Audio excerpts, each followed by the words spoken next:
My daughter-in-law deceived me and forced me to eat the meat of the dog my late husband had left me. She didn't stop there. She threw me out of the house so she could keep rolling around with her lover.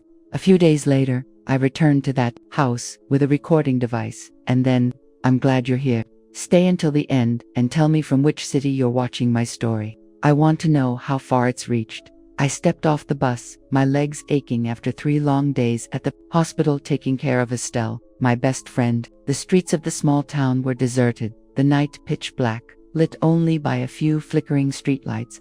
The evening air was chilly. I pulled my coat tighter around me and walked toward the familiar house at the end of the street. I opened the gate and called out, "Misty, where are you, girl?" Misty was my beloved dog, the one Harlan, my late husband, brought home 13 years ago, before he passed. Usually, the moment she heard my voice, she'd start barking and come waddling out, tail wagging like mad. But tonight, no barking, no sign of her shaggy little body. I frowned, figured she must be old and asleep in some corner. Inside, the faint scent of food drifted through the air. Marla, my daughter-in-law, was standing in the kitchen with her back to me, chopping vegetables with quick, loud slices. She didn't bother to look up, just jerked her chin and said, "Dinner's on the table, eat." Her tone was curt, like I was some kind of burden. I stood there a moment, looking around, still no Misty. "Marla, where's Misty?" I asked, my voice sharp with worry. She stopped chopping, turned around, her eyes narrowed. "Probably hiding, somewhere. Just sit and eat. Stop asking so much." I sighed, pulled out a chair, and sat down. In front of me was a plate of sliced meat, neatly arranged, still steaming. Strange. Marla never served me meat, just cold rice and stale bread.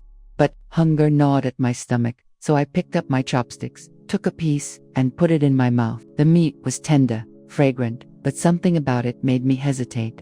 I'd barely chewed a few bites when Marla came over, stood beside the table, arms crossed, staring at me. Then she said, in a flat, icy voice, "Tastes good. That's your Misty."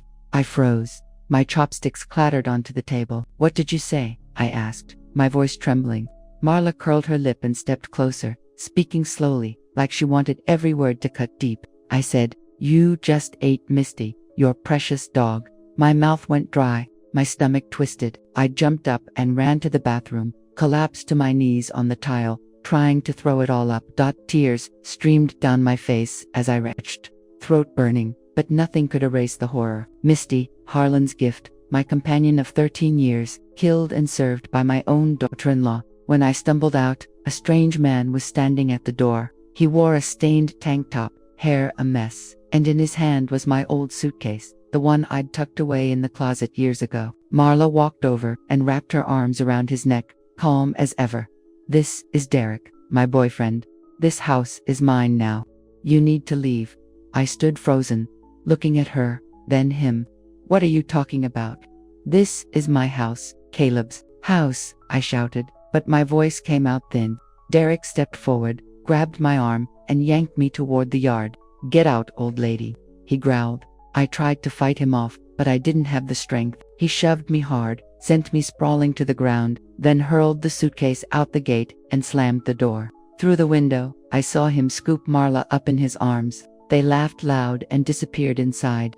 I stood there, frozen, hands shaking. I picked up the suitcase. The night was cold, the sky a black void. I started walking, no idea where to go, only knowing each step felt heavier than the last. I dragged my worn-out suitcase down the dark street, the dim glow of streetlights casting a weak light on the sidewalk. The night was cold. I wrapped my coat tighter around me and kept walking, not knowing where to go. Each step pulled me back to the past, to the days when everything was still calm. I remembered the day Harlan brought Misty home. That tiny, frail puppy fit right in the palm of his hand, her round eyes wide as she looked around. "Look, sweetheart," he said, smiling as he set Misty down on the lawn. "She'll be part of this family." Caleb, our son, just 10 at the time, squealed and chased Misty around the yard, laughing loud. Misty grew up with Caleb, always around the house like family. For 13 years, she stayed with me, from when Harlan was alive until the day that stroke took him for good. I stopped at the corner, sat on the stoop, suitcase in my arms. My breath came heavy, and my mind drifted back to almost a year ago. The morning I sent Caleb off to the military, the sky was clear that day. Caleb stood by the door in uniform, gave me a long, tight hug. "Mom, I'm going. Take care of yourself, okay? Marla will be here for you," he said, his eyes bright.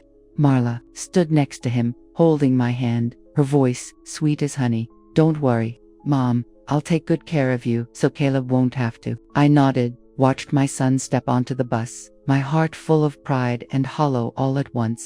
But just weeks later, Marla changed. She got short-tempered, snapped over the smallest things. One time I left a glass on the table, and she yelled, "Old woman, leaving things all over the place, you trying to make this house a mess." I froze, stammered an apology, and cleared the glass. Misty, already weak and barely barking anymore, still irritated her. "This damn dog won't shut up. I can't sleep.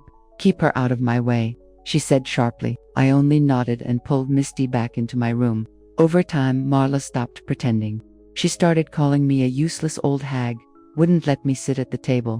Every meal, she'd set out cold rice and boiled vegetables on a tiny table in the corner of the kitchen. "Eat here. Don't bother me," she'd say before turning her back to dine on meat and fish with her friends. I ate my cold rice in silence.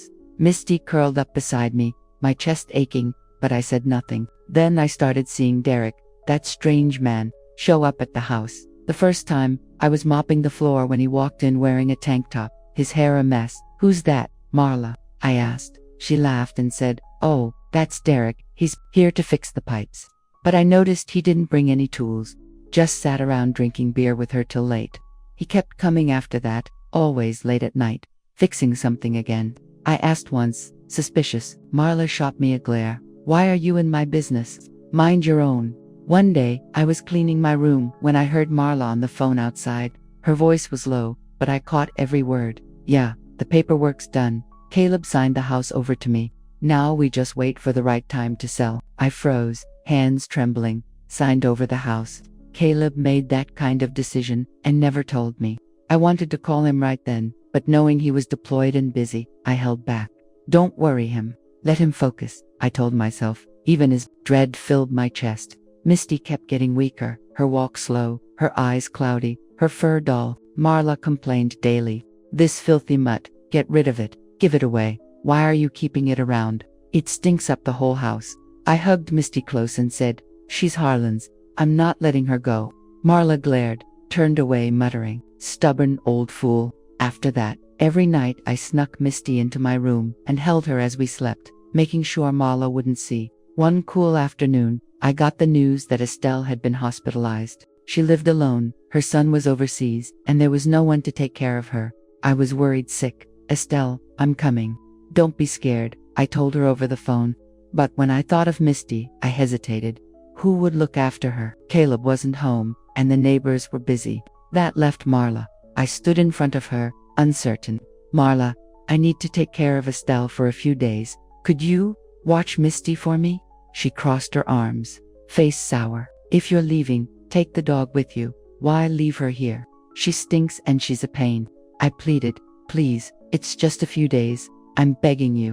I need to be there for my friend, and I can't bring Misty. She's too weak, and she won't be any trouble." Marla sighed, glared at me. "Fine, but you better come back quick. I don't have time to babysit a dog." Before I left, I sat beside Misty, stroking her head. She nudged into my hand, eyes sad. "Be good, Misty. I'll be home soon," I whispered. I stood, shut the door, and walked out of the house. The whole way to the hospital, unease clung to me like a second skin, as if I'd just left behind something I couldn't afford to lose. I pushed that feeling aside for Estelle's sake, and now here I was, dragging my old suitcase down a dark street, its wheels rattling over the sidewalk. The night was cold. A gust of wind sent a chill through me. Neighbors stood outside their doors, a few peeking out, eyes curious, but none of them stepped forward. I kept my head down, kept walking, feeling invisible in this small town where I'd spent my whole life. At the bus stop, I sat on the wooden bench, suitcase by my feet. The last bus of the day was coming, its headlights blinking from a distance. I stared at the empty street, not sure where I was going, just knowing I had to leave. The bus pulled in. I climbed aboard, sat in the back row, and stared out the window. The night was pitch black, swallowing everything whole. The bus took me to Estelle's house, just a few blocks away. I knocked on the door, my hand trembling. It opened, and there stood Miles, Estelle's son, just back from Barcelona. When he saw me, my tangled hair, stained coat, his eyes went wide. "Aunt Alma, what happened? Come in, he said quickly. Grabbing my suitcase, I sat down on the couch and gave him a quick rundown. How Marla threw me out, about Misty, about Derek. Miles's face darkened. "Unbelievable. That's awful. You're staying here with us. Treat this place like your home, okay? Don't worry about a thing," he said firmly. I nodded, too tired to say much, just wanting to lie down. Estelle was still weak, resting in her room. I walked in, and she took my hand, her eyes cloudy from illness, but full of tenderness. "Alma, it's okay now," she whispered, pulling me into a hug. We didn't say much after that, we just held each other and cried. That hug said everything we couldn't. The days after, I kept to myself in Estelle's house. I stayed in the small room Miles set up for me, not wanting to go outside. He was kind, often knocking gently on the door. "Aunt Alma, hungry? I made tacos, want some?" I gave him a weak smile and said, "Thanks, honey, but I'm full." I knew he was trying to help, but I didn't want to talk to anyone. I just wanted to be alone. One morning, I ran out of food and had no choice but to head to the corner grocery store I usually went to. I pulled on a hat and walked fast, hoping I wouldn't run into anyone I knew. But as soon as I stepped inside, I heard Nadine and Doris, two of my neighbors, chatting loudly at the checkout counter. "Poor Marla, she's so devoted, and then Alma just up and left her," Nadine said with a sigh. Doris nodded. "Yeah, I heard they had some kind of argument, and Alma just moved out on her own. Marla really took good care of her too." I stood behind the shelves, my hand clutching a bag of vegetables like I'd just been slapped. Marla had lied, smeared my name, and the whole town believed her. I paid quickly and rushed out of the store, too ashamed to look back. Back in my room, I sat on the bed, hands trembling. My phone buzzed. I picked it up, an unknown number. I answered, and Marla's cold voice came through. "Mrs. Alma, let me warn you, don't tell Caleb anything, or he'll end up like Misty." I panicked, shouting into the phone, "What the hell are you saying? You threatened my son, you monster." She gave a dry laugh. "You want to find out? Go ahead and tell him. You'll regret it." Then she hung up. Right after, a text came in from Marla. I opened it. It was a photo of Caleb the day he enlisted. Derek's arm around him, both smiling. Wide, under the photo, she'd written, "Derek's real close with Caleb. So if something ever happens, your son won't suspect a thing, will he?" I stared at the picture, my chest caving in. Caleb trusted Derek, called him a best friend. If they ever hurt my boy, what could I do?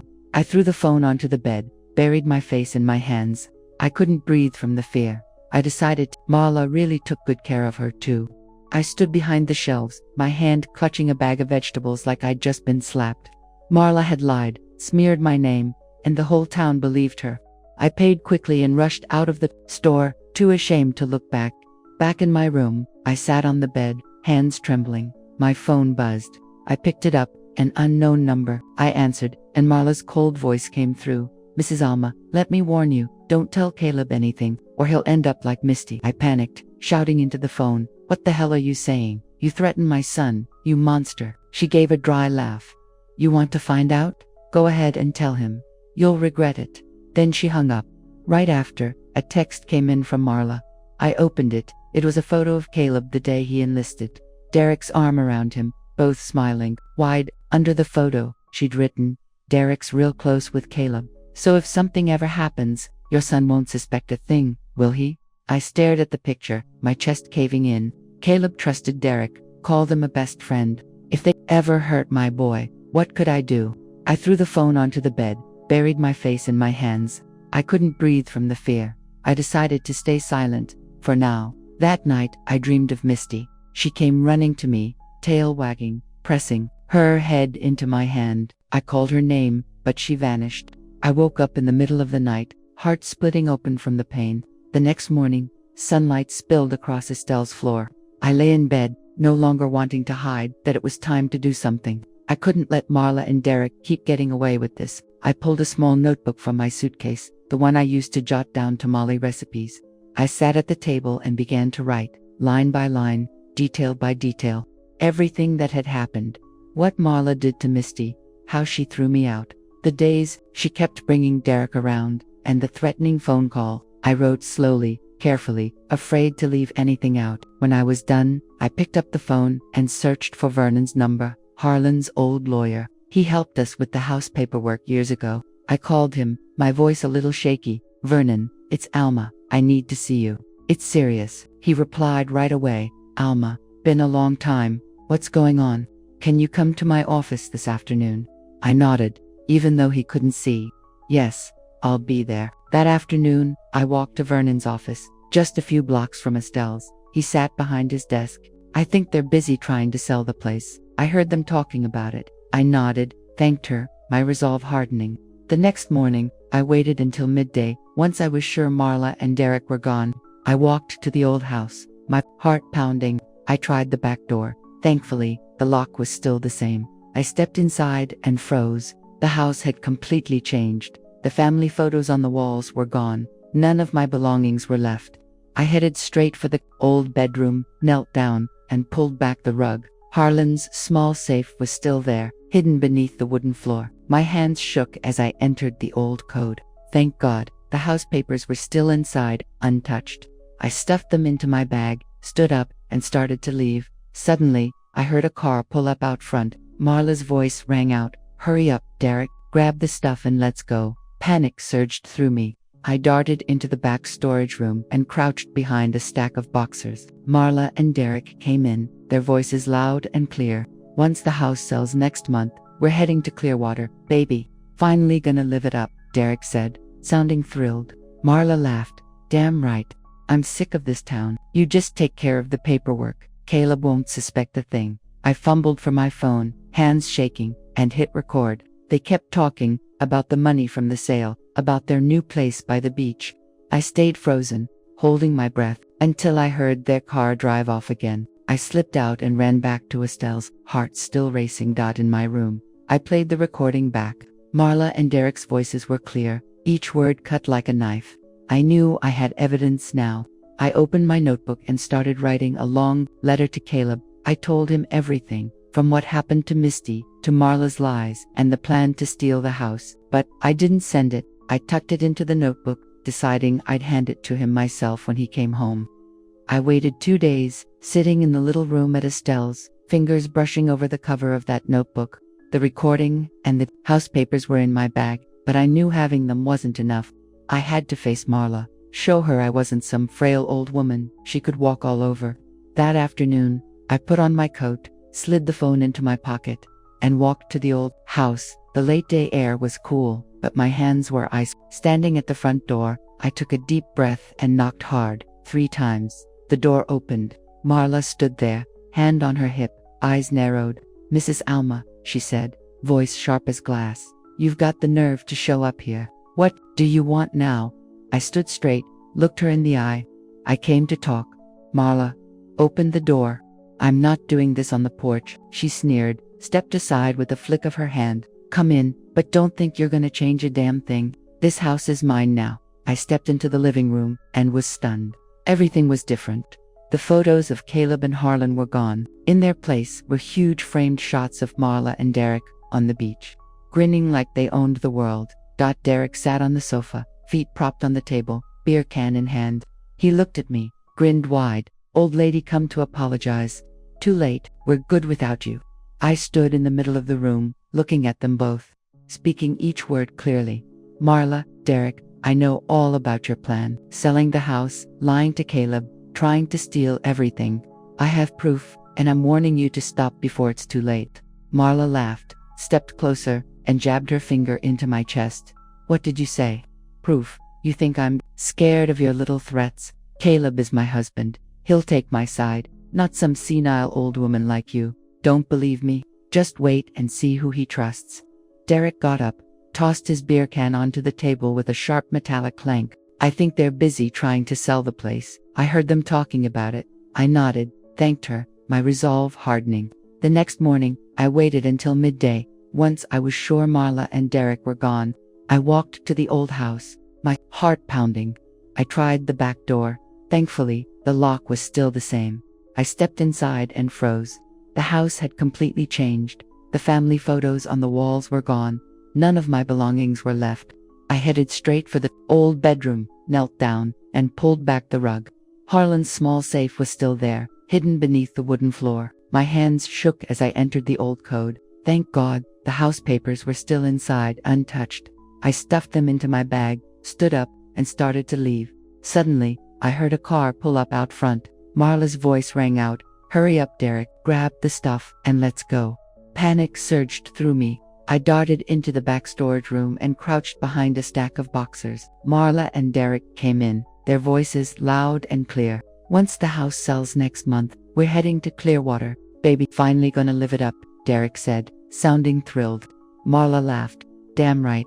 I'm sick of this town. You just take care of the paperwork. Caleb won't suspect a thing." I fumbled for my phone, hands shaking, and hit record. They kept talking about the money from the sale, about their new place by the beach. I stayed frozen, holding my breath, until I heard their car drive off again. I slipped out and ran back to Estelle's, heart still racing. In my room, I played the recording back. Marla and Derek's voices were clear, each word cut like a knife. I knew I had evidence now. I opened my notebook and started writing a long letter to Caleb. I told him everything, from what happened to Misty, to Marla's lies, and the plan to steal the house. But I didn't send it. I tucked it into the notebook, deciding I'd hand it to him myself when he came home. I waited 2 days, sitting in the little room at Estelle's, fingers brushing over the cover of that notebook. The recording and the house papers were in my bag, but I knew having them wasn't enough. I had to face Marla, show her I wasn't some frail old woman she could walk all over. That afternoon, I put on my coat, slid the phone into my pocket, and walked to the old house. The late day air was cool, but my hands were ice. Standing at the front door, I took a deep breath and knocked hard, 3 times. The door opened. Marla stood there, hand on her hip, eyes narrowed. "Mrs. Alma," she said, voice sharp as glass, "you've got the nerve to show up here. What do you want now?" I stood straight, looked her in the eye. "I came to talk." "Marla, open the door." "I'm not doing this on the porch," she sneered, stepped aside with a flick of her hand. "Come in, but don't think you're gonna change a damn thing. This house is mine now." I stepped into the living room and was stunned. Everything was different. The photos of Caleb and Harlan were gone. In their place were huge framed shots of Marla and Derek on the beach, grinning like they owned the world. Derek sat on the sofa, feet propped on the table, beer can in hand. He looked at me, grinned wide. "Old lady come to apologize. Too late. We're good without you." I stood in the middle of the room, looking at them both, speaking each word clearly. "Marla, Derek, I know all about your plan, selling the house, lying to Caleb, trying to steal everything. I have proof, and I'm warning you to stop before it's too late." Marla laughed, stepped closer, and jabbed her finger into my chest. "What did you say? Proof? You think I'm scared of your little threats? Caleb is my husband. He'll take my side, not some senile old woman like you. Don't believe me? Just wait and see who he trusts." Derek got up, tossed his beer can onto the table with a sharp metallic clank. "Listen here, Alma," he said, voice low and heavy with menace. "You're old. Stay out of young people's business. The house. Papers are signed. Caleb gave everything to Marla. You pushed this. You're just asking for trouble. Go home, and stop embarrassing yourself." He stepped up close, the stink of beer on his breath turning my stomach, but I didn't back down. I looked him straight in the eye. "Derek, do you think I'm stupid? I know you're no damn plumber like Marla said. You've both been scheming for a long time, and I'm not letting it slide." Marla cut in, her voice shrill and sharp. "Shut your mouth. You dare accuse me. Caleb's going to laugh in your face when he hears this nonsense. Who do you think you are? Some old relic who thinks she can teach me a lesson?" I said nothing. Slowly, I pulled out my phone. I pressed play. The recording filled the room, loud and clear. Marla's voice. "Once we sell the house next month, we're moving to Clearwater, finally living the good life." Then Derek's, "Relax, I've got all the paperwork covered. Caleb's too dumb to ever notice." Marla went pale, her hand gripping the arm of the chair. Derek snapped, "What the hell is this? Where'd you get that? Hand it over." He lunged at me, reaching for the phone, but I stepped back fast and shoved it deep into my pocket. "You heard it, Marla," I said, calm and steady. I have everything. The recording, the forged papers. You really think Caleb will protect you when he finds out you killed Misty, threw me out, and stole his house? Marla trembled, but still raised her voice. You think you can show him that? He won't believe you. I'm his wife. You're just an old has-been. Nobody cares what you say. Derek cut in, jabbing a finger at my face. You wanna play this game? Fine, but I'm warning you. Step outside, and you won't be safe. We know how to handle people, same way we handled that damn dog of yours. He smirked, eyes full of cruelty. I looked at him, then turned to Marla. You hear that? He just admitted it, killing Misty. And you think you'll be happy with someone like that? Stop this, Marla, while you still can.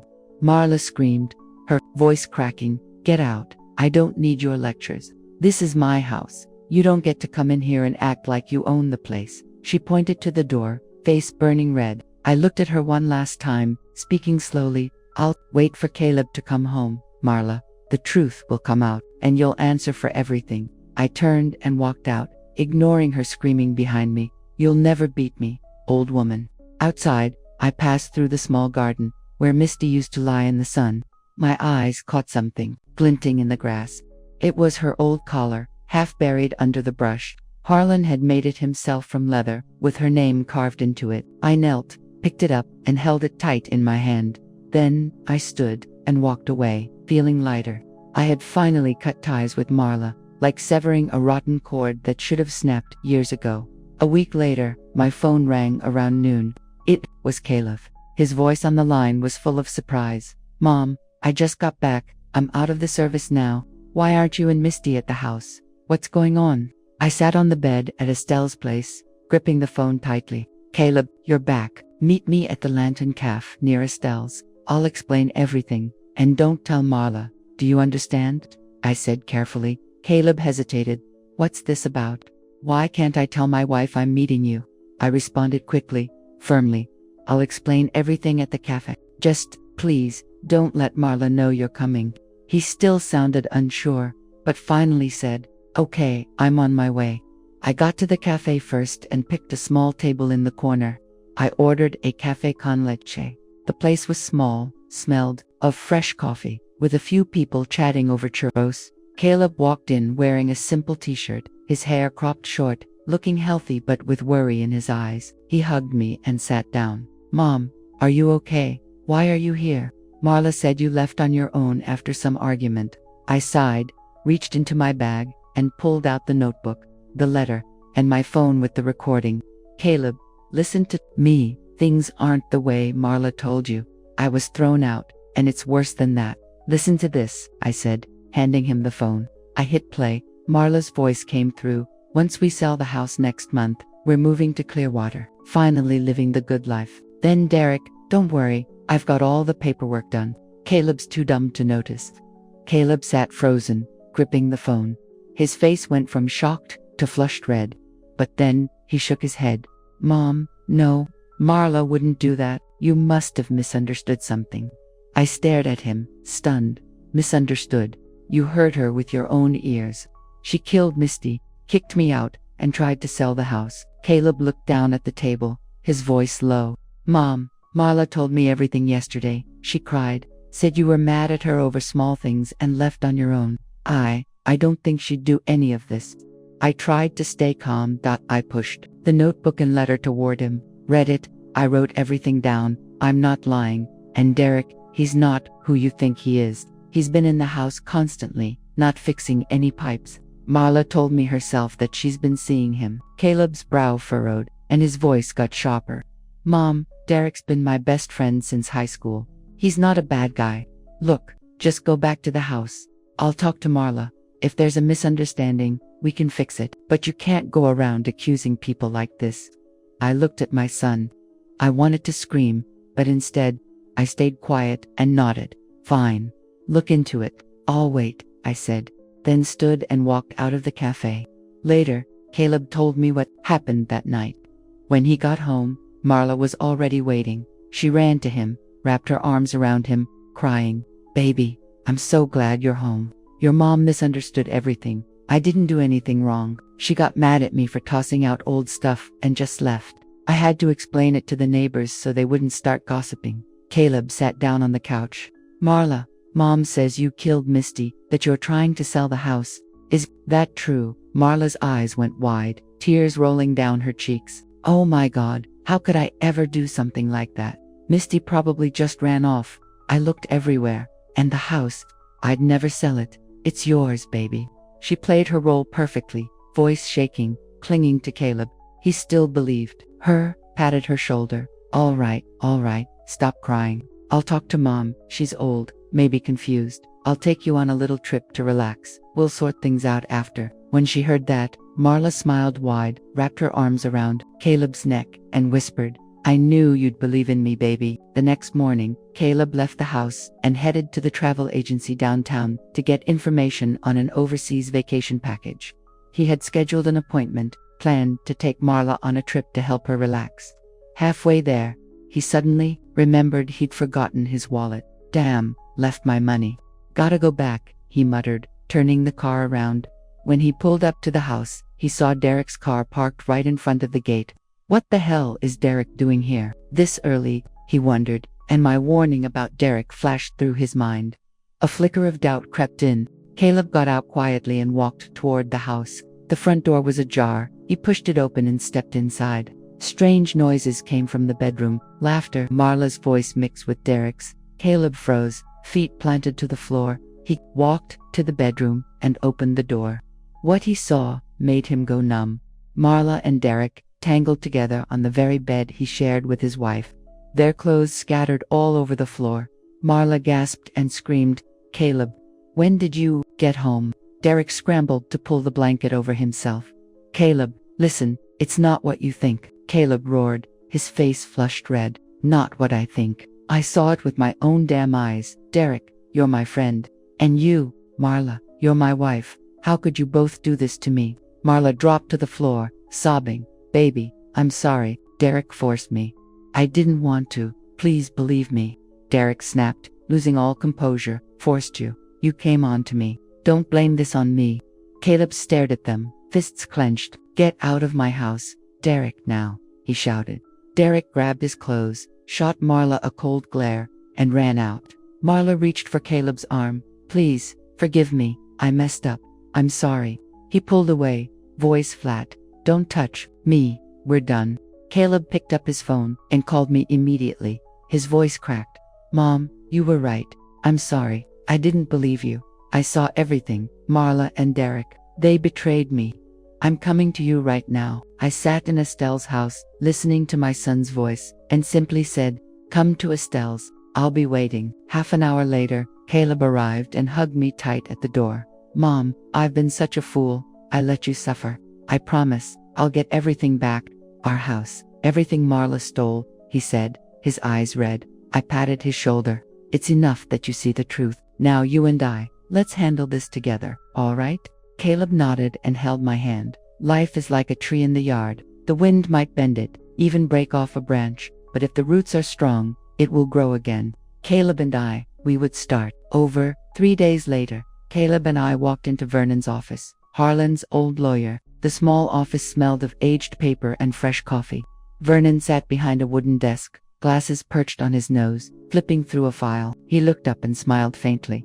Alma, Caleb, have a seat. We've got enough evidence to build a case against Marla, but we'll need a few more things. He pushed the file toward Caleb. You've got any original signature samples? I suspect the paperwork Marla used to transfer the house was forged. We'll need to verify your signature. Caleb nodded, brushing a hand through his hair. Yes, I've got some old contracts in a box at home. I'll find them right away. Vernon nodded, tapping the phone in front of him. This recording is strong evidence. Alma.Marla and Derek's own words, combined with the forged documents. No court's going to overlook this. But Caleb, we need those signature samples as soon as possible. I cut in, my voice tense with worry. Vernon, are you sure? Marla's sly. I'm afraid she'll find a way to deny everything. Vernon set his pen down and looked at me. Alma, trust me. With this evidence, she won't be able to twist her way out, but you and Caleb need to track down more documents, especially the original deed, before the title transfer. With that, the case will be airtight. Caleb took my hand and said firmly, Mom, I'll handle it. This is our house. No one's taking it from us. I nodded, looking at my son, knowing he meant every word.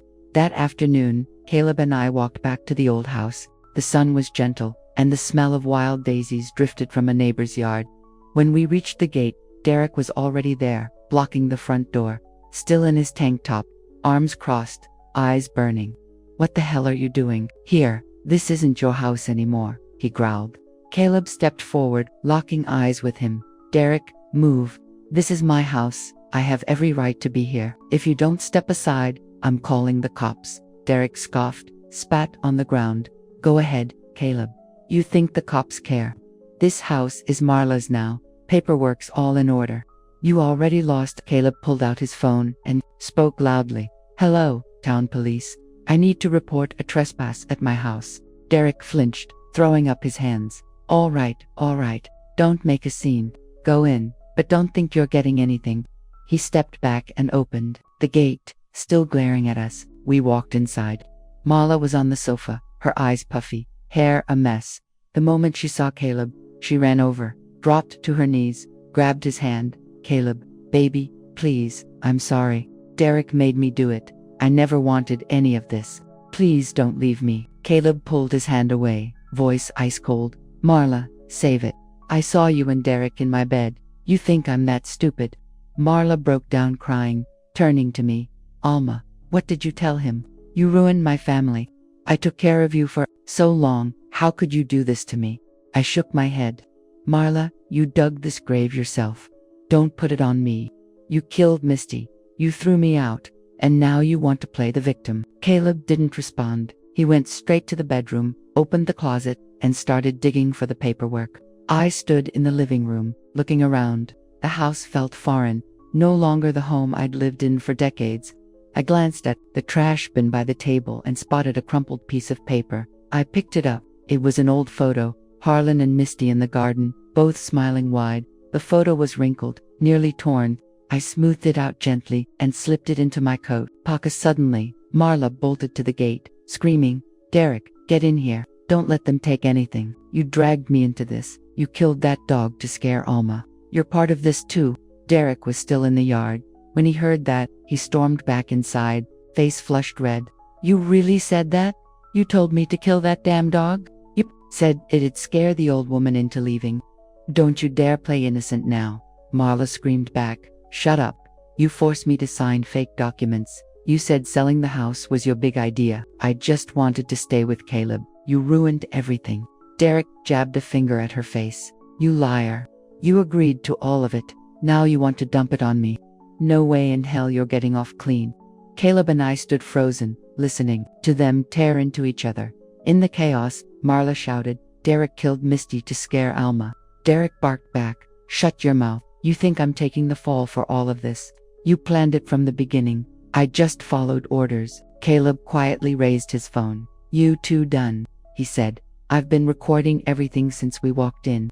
Marla's face went pale. She dropped to the floor and sobbed into her hands. "Caleb, you can't do this. I'm your wife." Derek glared at Caleb, snarling, "You recorded me. You'll regret this, Caleb." He turned and stormed out, his boots slamming against the pavement. Caleb took my hand and led me out of the house, ignoring Marla's wailing behind us. "It's okay now, Mom. We have everything, recordings, the house papers, their confessions. The court will help us take the house back," he said, calm but firm. I nodded and followed, my hand gripping the photo of Harlan and Misty in my pocket. 2 weeks later, Caleb and I arrived at the courthouse early. The sky was clear, but my hands still trembled as we stepped into the large building, where the smell of old wood mixed with the echo of footsteps in the halls. We sat in the front row, waiting for the hearing to begin. Vernon, our lawyer, stood beside us, reviewing the documents one last time. He patted my shoulder, his voice steady. "Alma, Caleb, everything's going to be fine today. Our case is solid. Just stay calm." Caleb squeezed my hand and whispered, "Mom, I promise, we'll get our home back, just like it was." I nodded, looking at my son, knowing he had grown through all this pain. Marla entered the courtroom alone. No sign of Derek. She wore a black dress, her hair tied back neatly, but her face was pale, her eyes sunken with dark circles. She glanced at us, then lowered her head and sat across the aisle. Caleb muttered, "Where's Derek? He ran, didn't he?" I squeezed his hand and answered quietly, "Forget him. Today is about us and Marla." Vernon overheard and added, "That's right, Caleb. Derek didn't show, but the court will investigate him later. For now, let's focus on Marla." The hearing began. Vernon stood, his voice clear and confident. "Your Honor, we have evidence that Ms. Marla forged documents to transfer ownership of the house, deceived Mr. Caleb, and mistreated her Badenla, Mrs. Alma. I will now present our case." He played the first audio recording. Marla's voice filled the room. "Once we sell the house next month, we'll move to Clearwater." Then the second recording. From their argument, Derek killed Misty to scare Alma. The courtroom fell silent, the sound echoing off the walls. The judge frowned, scribbling notes quickly. Vernon continued, his tone sharp. "In addition, we have the results of a signature analysis. The signature on the property transfer documents does not belong to Mr. Caleb." A handwriting expert stood, holding up the paper. I compared the signature on the document with original samples from Mr. Caleb. The result clearly shows it was forged. There are obvious signs of copying. Marla kept her head down, hands gripping the edge of the bench, lips pressed tight. The judge turned to her, voice stern. "Ms. Marla, do you have anything to say in your defense?" Marla stood, her voice shaky, eyes red. "Your Honor, I wasn't the mastermind. Derek forced me to do all of it. He told me to forge the documents and kick out Mrs. Alma." Vernon rose immediately, cutting in. "Forced? Then how do you explain calling Mrs. Alma a useless old woman, refusing to let her eat at the table? And Misty, the dog, what was your role in that?" Marla stammered, her voice weak. "I was just upset sometimes. That's not abuse. And the dog. Derek did it. I didn't know anything about it." The judge struck the gavel and called the witness. Bertie, the elderly neighbor who lived across the street, stepped up to the stand. She wore a white striped blouse, and her voice was slow but steady. "I've lived across from Mrs. Alma's house for decades. After Caleb left for the military, I saw Derek coming over almost every day. Marla was often out in the yard, complaining to him. One time, I heard her say, 'That old woman's such a burden. How do we get her out of here?' And about Misty, she told Derek, 'That filthy dog, do something to make it disappear.'"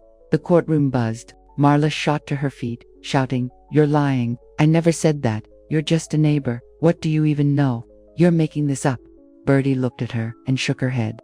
"Ms. Marla, I may be old, but my hearing's just fine. I heard every word you said, and I have no reason to lie under oath." The judge struck the gavel again, calling for silence. He turned to Marla. "Do you have any evidence showing you were coerced, or any other explanation?" Marla lowered her head, speaking in a small voice. I don't have proof, but Derek came up with everything. He said if I didn't go along, he'd leave me. I just wanted a better life." Vernon stood, his voice sharp. "Your Honor, in the recording, Ms. Marla admits to wanting Mrs. Alma gone and agrees to the plan to sell the house. She wasn't a victim. She was an accomplice. Perhaps even the one who started it all." Marla covered her face, sobbing loudly. "I was wrong. I just wanted to get away from Mrs. Alma. I didn't want to take care of her forever. I started planning everything after Caleb left, but I never meant to hurt anyone." The judge struck the gavel once more. After a brief deliberation, he declared, "Ms. Marla is found liable. She must return the house to Mrs. Alma and Mr. Caleb, and will be penalized for fraud in connection with the forged documents. As for Derek, the court will open a separate investigation based on the accusations presented." Marla collapsed into her seat, weeping, her hands covering her face. Caleb looked at her silently, then tightened his grip on my shoulder. As the hearing ended, we stood to gather our things. Marla rushed over, grabbing Caleb's sleeve, her voice trembling. "Caleb, please, I'm begging you. Don't leave me. I know I was wrong. Don't you remember the good times we had? I'm your wife." Caleb looked at her, his voice cold. "Marla, you lied to me, betrayed me, and hurt my mother. What good times? You threw this family away the moment you chose Derek. Don't call me your husband again." Marla turned to me, her eyes red. "Mrs. Alma, say something. You really want me to lose everything? I just wanted a better life. Can't you understand that?" I looked at her and spoke softly. "Marla, you chose this path, not me. You sowed the wind. Now you reap the storm. Go." Marla stood frozen, tears running down her face, but Caleb and I turned our backs and walked out of the courthouse. Her crying echoed behind us, but I felt nothing anymore. A clear morning came just after the hearing. Caleb and I returned to the old house. Golden sunlight filtered through the trees, scattering light across the yard overgrown with weeds. Caleb held the key, turned it in the lock, the sound of the latch echoing softly. He turned to me with a faint smile. "Mom, from today on, this is our home again, just like it used to be." I nodded, stepped inside, my hand tightening around the photo of Harlan and misty-eyed salvaged from the trash. The house still held its familiar shape, but it carried a strange smell, like traces of someone else's presence. I looked at Caleb and said, "Let's clean it up. I want the house to feel like it did when your father was still here, warm and whole." Caleb nodded and dragged the trash bin out to the yard. "Don't worry, Mom. I'll take care of everything. I don't want to see a single thing of Marla's left in here." I walked through the living room, taking down the framed photos of Marla and Derek on the walls, pictures of them smiling on a beach, as if they'd erased every trace of my family's life. "These don't belong in this house," I muttered, stuffing them into a trash bag. From the yard, Caleb called, "Throw them all out, Mom. I want to hang Dad's photo back up with Misty." I nodded, pulled out the photo of Harlan and Misty, gently smoothed it out, and hung it in its old place. The picture showed Harlan's soft smile, Misty lying beside him, her eyes bright like stars. "We're home again," I whispered, resting my hand on the frame. That afternoon, I stepped into the yard with a pair of shears, trimming the overgrown wild daisies. As I worked, I noticed a small, skinny dog standing just outside the gate, watching me cautiously. It was tiny, ribs showing, fur dirty gray, eyes wide and round. I moved closer. It stepped back, then gave a soft wag of its tail. "You hungry?" I asked gently. "Hold on." I went into the kitchen, scooped some leftover rice mixed with ground beef, and set it down on the ground. The little dog sniffed, then devoured it eagerly, tail wagging fast. When it looked up at me, its eyes sparkled, and I froze. "You look just like Misty when